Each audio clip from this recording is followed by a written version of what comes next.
안녕하세요. 존버장인 버핏 테스트입니다. 오늘은 국내에서 유일하게 전력 반도체를 설계 및 생산까지 진행할 수 있는 코스닥 종목을 소개해 드리려고 합니다. 예스티의 경우 1년 이상 보유 중인 종목인데요. 어떠한 미래 성장성이 있을지 같이 체크해 봅시다. 본 영상에는 뇌피셜이 첨부되어 있습니다. 투자 시 유익한 정보만 참고하시길 바랍니다. 구독과 좋아요는 영상 제작에 큰 힘이 됩니다. 바야흐로 전기의 시대가 열리고 있는 지금 꼭 필요한 반도체는 어떤 것이 있을까요? 메모리, 비메모리 반도체만 익숙하시겠지만 실리콘 카바이드 전력 반도체 시장이 점점 커지고 있습니다. 관련 종목으로는 예스티가 주목을 받고 있는데요. 예스티 본주보다는 예스티 자회사인 예스 파워테크닉스의 사업 아이템 때문에 더욱 주목받고 있습니다. 뒤에서 자세한 내용 알아보겠습니다. 목차입니다. 예스티 본업 사업 아이템 및 실적, 핵심 자회사 설명, 호재 및 리스크, 투자 전략에 대해서 차례로 알아보겠습니다. 먼저 예스티 본업의 사업입니다. 예스티는 반도체 디스플레이에서 열원 제어 기술이 주요 매출입니다. 삼성전자 및 하이닉스, 대기업의 전후 공정 열원 제어 설비를 수주를 받고 있고 주요 매출처인 삼성 디스플레이에서 기포 제거 공정인 오토클레이브 설비 등이 있습니다. 반도체 장비와 디스플레이 장비 매출 비율이 60% 수준으로 매우 높은 편이며 대부분은 열 제어 관련 기술을 활용한 설비 라인업이 포진해 있습니다. 예스티는 특이하게 중소기업이면서도 실적에 비해서는 대형 고객들을 많이 포섭하고 있습니다. 우선 주요 고객인 삼성 디스플레이가 있습니다. 오토클레이브는 4에서 6억 정도 수준의 장비로 한 라인에 몇 대 들어가지 않지만 2019년 기준으로 톱텍과의 소송 싸움으로 인해서 삼성 디스플레이는 여러 업체들을 찾아 나서고 있는 와중 예스티가 지분 인수를 통해서 라미네이션 사업부를 키우며 수주를 받고 있습니다. 다음으로 삼성전자 반도체 사업부에서 21년 35.8억 원 수준의 계약을 체결하였습니다. 삼성전자는 P2, P3, 온양 등 공격적으로 공장을 늘리는 추세이기 때문에 향후 매출이 더욱 증가할 것으로 보입니다. 마지막 대형 고객사로서 SK 하이닉스가 있습니다. 반도체 후공정 PLP 사업에 가압, 큐어 장비를 납품하고 있으며 반도체 전공정의 미세화 한계로 인하여 후공정에 힘을 쏟고 있는 만큼 안정적인 매출을 기대해 볼 수 있을 것 같습니다. 앞서 말씀드렸듯이 예스티는 삼성 디스플레이 후공정, 라미네이션, 오토클레이브, UV 경화 라인 라인업을 가지고 수주를 받고 있는데요. 패널과 윈도우를 붙이는 공정인 라미네이션은 톱텍의 1조 영업이익 신화에 기여했던 이력이 있는 만큼 가장 매출이 많이 발생할 확률이 높은 사업 아이템입니다. 삼성 디스플레이 지문인식 오토클레이브나 조립 공정 등에도 수주를 받고 있는 것으로 알고 있으며 조금씩 성장을 하고 있고 세경 하이테크, 라미네이션 장비 등을 통해서 고객사도 다각화하고 있습니다. 삼성 디스플레이는 아직도 톱텍의 빈자리 업체를 제대로 못 찾은 것으로 보이는데요. 예스티가 좋은 실력으로 검증받고 자리를 꿰찼으면 좋겠네요. 다음으로 예스티 실적입니다. 2017년 삼성 디스플레이 애플향 대규모 투자로 인해서 관련 장비사들의 주가가 폭발적으로 성장하며 역대급 실적을 쌓아 올렸습니다. 하지만 대규모 투자 이후에는 긴축 정책을 통해서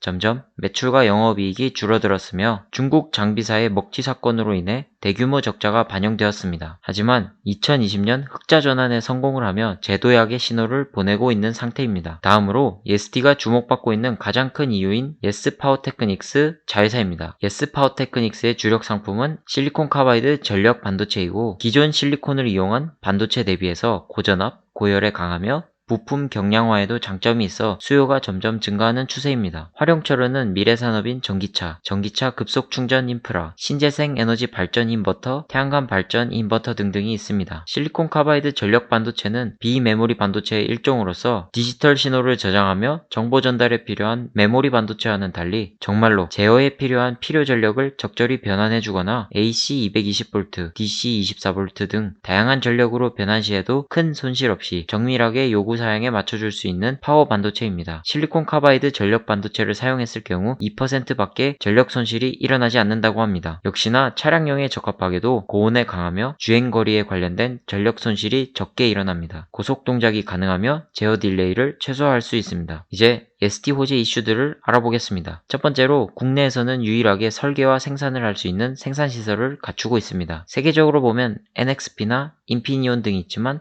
그렇게까지 유명한 상태는 아닙니다. 다음으로 SK 대기업 계열에서 예스 파워테크닉스 2대 주주로 올라섰습니다. 미리 지분을 인수하며 향후 공격적 투자 및 수요에 대응하려는 계획입니다. 예스티와 대표의 지분이 줄어들어서 예스티 주식의 매력이 떨어지는 것은 아니냐고 하실 수도 있지만 예스티 회사에 자금을 투입해서 34.2%로 일대 주주로 만들어 두었고 장동복 대표의 지분도 31.7%로 확실하게 경영권은 예스티 쪽으로 가져온 상태입니다. 다음으로 SK의 공격적인 행보가 눈에 띕니다. 최근 급속 충전기 회사와 전기차 제조업체에 지분을 투자하면서 충전 인프라 구축에 힘을 쏟는 것으로 보이는데 충전 인프라에 꼭 필요한 것이 실리콘 카바이드 전력 반도체입니다. 다음으로 연평균 30% 성장을 예고하며 2030년까지는 급성장할 것으로 보이는데요. 테슬라도 실리콘 카바이드 반도체를 채택하면서 시장의 흐름을 막을 수 없을 것입니다. 또한 워렌 버핏이 투자한 BYD 중국 전기차 업체와 계약 확정에 임박했다는 소식도 들리고 산자부에서 전력 반도체 개발사로 선정하며 국내 현대모비스와 협업 관계로 알려져 있습니다. 이제는 예스티 본주에 대한 호재인데요. 2019년 대규모 적자의 원흉이던 중국 먹튀 사건으로 많은 주가 하락이 있었습니다. 하지만 2021년에는 장비 공급 계약 해지 승소를 하면서 영업이익이 대폭 개선될 것으로 보입니다. 마지막으로 삼성 디스플레이 A3 공장 감가상각 시점이 22년 3분기에 4조 원이 한 번에 종료됩니다. 그렇게 되면 OLED 가격도 많이 내려가면서 공격적으로 수요가 살아날 확률이 높습니다. 또한 투자에 대한 부담이 줄어들어 OLED 노트북 라인 등 다시 한번 투자 심리가 살아날 확률이 높습니다. 예스티의 리스크입니다. 2019년 대규모 적자로 인해서 막대한 전환사채를 발행했고 지금도 상승을 억제하고 있는 역할을 하고 있습니다. 하지만 미래 성장성이 보인다면 이 전환사채가 터질 때가 가장 저점일 확률이 높습니다. 왜냐하면 시설 투자 등의 자금이 정상적으로 쓰였다면 미래의 벌어들일 돈이 더 많기 때문입니다. 장동복 대표도 의식하고 있었던 건지 본인 사비를 털어서 전환사채 콜옵션 발행했고 40% 수량이라고 합니다. 이 정도면 대표가 미래 성장성에 확신을 가지고 있다고 봅니다. 마지막 악재로 자사주를 매도하겠다고 합니다. 타 법인 출자 지분 취득을 하겠다고 하였는데 공시를 제대로 하지 않았습니다. 그래서 신규 사업인 라미네이팅 제작을 위한 타 법인 지분 취득으로 보입니다. 이 경우에는 그렇게까지 나쁜 악재로는 보이지 않습니다. 예스티 투자 전략입니다. 예스티의 경우 라미네이션 첫 수주 기사를 보고 매수를 시작하였습니다. 그런데 갑작스러운 코로나 사태로 인해 마이너스 50%까지 갔었던 주식이라 애증의 주식입니다. 최근에는 OBV도 증가세이며 13,000원 아래로 내려오지 않는 모습을 보여주고 있습니다. 세력들이 폭발적인 거래량으로 한번 올려두고 장기간 매집 구간을 만드는 모습입니다. 예스티는 수익률이 마이너스 50%에서 플러스 50%까지 계속적인 성장을 하였고 저도 꽤 많은 금액을 투자 중입니다. 하락장에서 꾸준히 물타기를 했지만 불타기도 했기 때문에 최초 매수 가격과는 큰 차이는 나지 않습니다. 실리콘 카바이드 전력 반도체는 사실 SK 투자를 받은 올해부터 진짜 시작이라고 생각합니다. SK 실트론에서 전력 반도체 웨이퍼를 공급하며 SK 하이닉스에서 대신 영업을 해줄 수도 있고 SK텔레콤 통신 인프라에도 적용될 수도 있고 여러가지 장점이 많은 협업 관계입니다. 그렇기 때문에 최소